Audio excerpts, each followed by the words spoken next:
एक समय की बात है। जनवरी के एक गांव में जॉन नाम का एक आदमी रहता था। उसकी पत्नी का नाम नेल था। वो दोनों निस्तान थे। उनकी इच्छा थी कि उन्हें भी एक प्यारा सा बच्चा हो जाए। इसके लिए वो रोज़ भगवान से प्रार्थना करते थे। एक दिन भगवान ने उनकी प्रार्थना सुन ली और नेल गर्भवती हो गई। नेल ने तुरंत ये बात अपने पति जॉन को बताई। इस खबर को सुनकर जॉन भी काफ़ी खुश हुआ और दोनों ने इसके लिए भगवान का शुक्रिया अदा किया।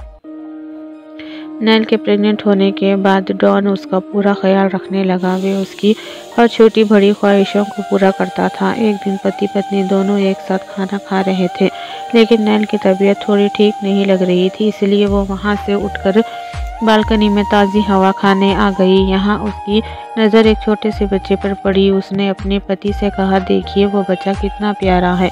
इस पर जॉन ने कहा, हाँ वो तो सच में प्यारा है। फिर नेल बालकनी की दूसरी ओर देखने लगी। तभी उसकी नज़र रापुंज़ेल के पत्तों पर पड़ी। उसने कहा, वाह रापुंज़ेल के पत्ते कितने ताज़े ताज़े हैं, काश ये मुझे खाने को मिल जाते। ये सुनकर जॉन घबरा गया। उसने कहा, अरे तुम ऐसा मत कहो, वो महल जादूगरनी गोथल का है, वहाँ जाना नामुमकिन है। वो अपने बगीचे में किसी को भी नहीं जाने देती। तुम उसकी जगह कुछ और खा लेना। नेल नहीं मानी। वे जिद करने लगी कि उसे रापुंज़ेल के पत्ते खानी है। पत्नी की जिद के आगे हार के जॉन जादूगरनी गोथल के हवेली में गया और उससे रापुंज़ेल के पत्ते मांगने लगा। इस पर जादूगरनी गोथल ने कहा, तुम्हारी हिम्मत कैसे हुई यहाँ आने की? तुम्हें कोई पत्ते नहीं मिलेंगे, निकल जाओ यहाँ से। इतना सुनकर जॉन मायूस होकर वहाँ से निकल गया। तभी उसके दिमाग में एक तरकीब आई। आधी रात के समय जॉन उठा और एक टोकरी लेकर जादूगरनी के बगीचे में गया। वहाँ उसने रापुंज़ेल के कुछ पत्ते चुराए और वहाँ से दबे पाँव निकल गया। इस घटना को जादूगरनी ने अपनी हवेली की खिड़की से देख लिया। अगले दिन जब जॉन ने अपनी पत्नी नेल को रापुंज़ेल के पत्ते लाकर दिया तो वो खुश हो गई और अपने लिए रापुंज़ेल का सलाद बनाने वाली चली गई। जैसे ही नेल सलाद लेकर खाने बैठी, तभी वहाँ जादूगरनी गोथल आ गई। उसने टेबल पर जब रापुंज़ेल के पत्तों को देखे और जॉन पर चिल्लाने लगी। जॉन उसकी बातें सुनकर काफ़ी डर गया और उससे माफ़ी मांगने लगा। जॉन ने कहा, गोथल मुझे माफ़ कर दो, मैं मजबूर था। मेरी पत्नी प्रेग्नेंट है और उसे बड़ी इच्छा थी कि वो इस रापुंज़ेल के पत्तों को खाए। मैंने तुमने से पत्ते मांगे थे, लेकिन तुमने मेरी एक नहीं सुनी। आखिर में मैं मजबूर होकर मुझे उन पत्तों को चुराना पड़ा। जॉन की बात सुनकर जादूगरनी गोथल ने कहा, तुमने मेरे बगीचे से रापुंज़ेल के पत्ते चुरा कर बड़ी गलती की है। इसके लिए मैं तुम्हें सज़ा ज़रूर दूंगी। अगर तुम चाहो तो मेरी सज़ा से बच सकते हो। बस इसके लिए तुम्हें अपना बच्चा जन्म के बाद मुझे देना होगा। इतना कहकर गोथल वहाँ से चली जाती है। जादूगरनी गोथल की बात सुनकर जॉन और नेल दोनों काफ़ी डर जाते हैं और वो बच्चे के जन्म के बाद उस शहर को छोड़ने का फैसला करते हैं। कुछ दिन बाद नेल एक प्यारी सी बच्ची को जन्म देती है। बच्ची के जन्म लेते ही नेल और जॉन वहाँ से भागने लगते हैं। तभी रास्ते में उन्हें वो जादूगरनी मिली और वो अपने जादू से बच्चे को लेकर गायब हो गई। इधर नेल और जॉन अपने बच्चे की याद में रोने लगे। उधर वो जादूगरनी उस बच्ची का काफ़ी प्यार से लालन पोषण करने लगी। उसने बच्ची का नाम ही रापुंज़ेल रख दिया। रापुंज़ेल जैसे जैसे बड़ी हुई, उसके बाल उससे 2 गुने लंबे होते चले गए। एक दिन जादूगरनी गोथल रापुंज़ेल के बाल संवार रही थी। तभी उसके गुरु वहाँ आ जाते हैं। वो गोथल कहते हैं, सुनो गोथल, अब समय आ गया कि तुम रापुंज़ेल को लेकर मेरी मीनार चलो। अब उस मीनार की देखभाल तुम्हें ही करनी है। इतना कहकर गोथल के गुरु रापुंज़ेल और गोथल को वहाँ से लेकर सीधे मीनार पहुँचे। मीनार पहुंचकर गुरु ने गोथल और रापुंज़ेल को एक कमरे में कैद कर दिया और कहा, गोथल अब मैं थोड़ा आराम करना चाहता हूँ, इसलिए ये मीनार तुम्हारे हवाले कर रहा हूँ। इसकी देखभाल अच्छी तरह से करना। अगर इससे कुछ हुआ तो मैं तुम्हें इसके लिए कठोर दंड दूंगा। इस पर गोथल ने कहा, गुरुजी आप निश्चिंत रहें, मैं इस महल की देखरेख अच्छी तरह से करूँगी। इसके बाद गोथल के गुरु वहाँ से चले गए। गुरु के वहाँ से जाते ही गोथल ने रापुंज़ेल से कहा, मैं कुछ सामान लाने के लिए बाजार जा रही हूँ, तब तक तुम इस महल की देखभाल करना। गोथल की ये बातें सुनकर रापुंज़ेल सोचने पड़ जाती है कि वे इस मीनार से भला नीचे कैसे उतरेंगे। यहाँ तो कोई सीढ़ी भी नहीं है।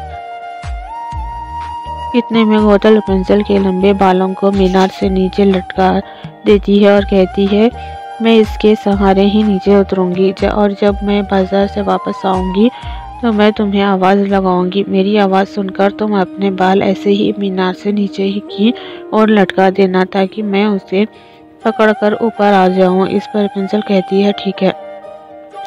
अब जल्दी से गोथल रेपुंज़ल के बालों के सहारे नीचे उतर कर बाजार चली जाती है। गोथल के जाने के बाद मीनार में अकेली बैठी रेपुंज़ल अपना मन बहलाने के लिए गाना गाने लगती है।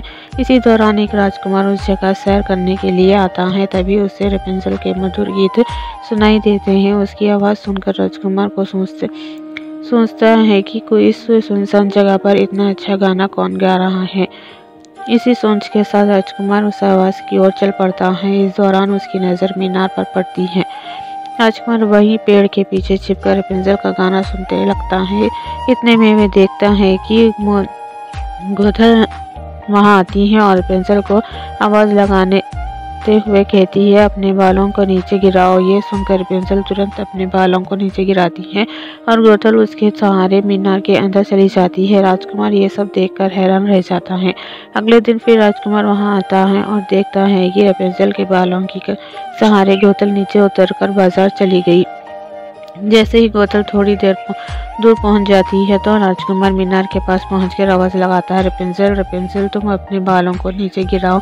ये सुनकर रेपुंज़ल अपने बालों को नीचे गिरा देती है। फिर राजकुमार बालों के सहारे मीनार में घुस जाता है। राजकुमार को देखकर रेपुंज़ल डर जाती है। वह पूछती है तुम कौन हो।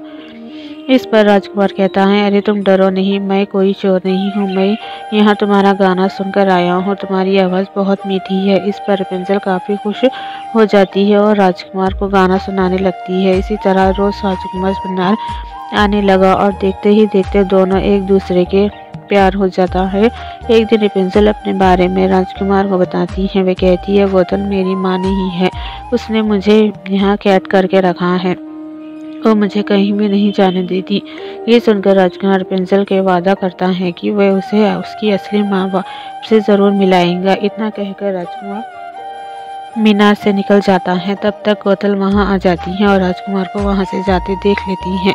वे तुरंत आवाज़ लगाती है रेपुंज़ल रेपुंज़ल तुम अपने बालों को नीचे गिराओ। रेपुंज़ल अपने बालों को नीचे गिराती है और वहां ऊपर मीनार में चली जाती है। मीनार में घुसते ही गोथल सीधे रेपुंज़ल पर गुस्सा करते हुए कहती है मैंने तो सोचा कि तुम्हें बाहर की दुनिया से दूर रखने में सफल हो गई, लेकिन ऐसा नहीं है। उससे मैं गोथल कैंची लेकर रेपुंज़ल के बाल काट देती है। फिर उसे एक सुनसान से रेगिस्तान में ले जाकर छोड़ देती है।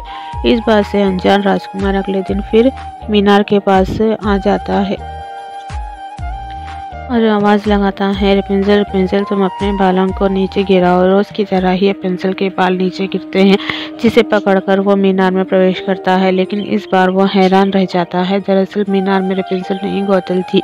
फिर इसे देखकर पूछता है रेपुंज़ल कहाँ है। गोथल कहती है तुम जिस रेपुंज़ल की तलाश में यहाँ आए हो वो अब यहाँ नहीं रहती। इतना कहकर गोथल राजकुमार को मीनार से नीचे फेंक देती है। इस घटना के बाद राजकुमार बुरी तरह से घायल हो गया, लेकिन फिर भी उसने हार नहीं मानी। वे अपने सैनिकों के साथ रेपुंज़ल की तलाश में निकल गया। कुछ दूर तक यूं ही भटकने के बाद राजकुमार उस रेगिस्तान के पास पहुंचा। तभी उसे रेपुंज़ल का गाना सुनाई दिया जिसे वे अक्सर गाती थी। वे खुश होकर गाने की ओर बढ़ने लगा। कुछ दूर जाने के बाद उसे रेपुंज़ल मिली। वे काफ़ी खुश हुआ और उसे अपने साथ लेकर मीनार की ओर गया।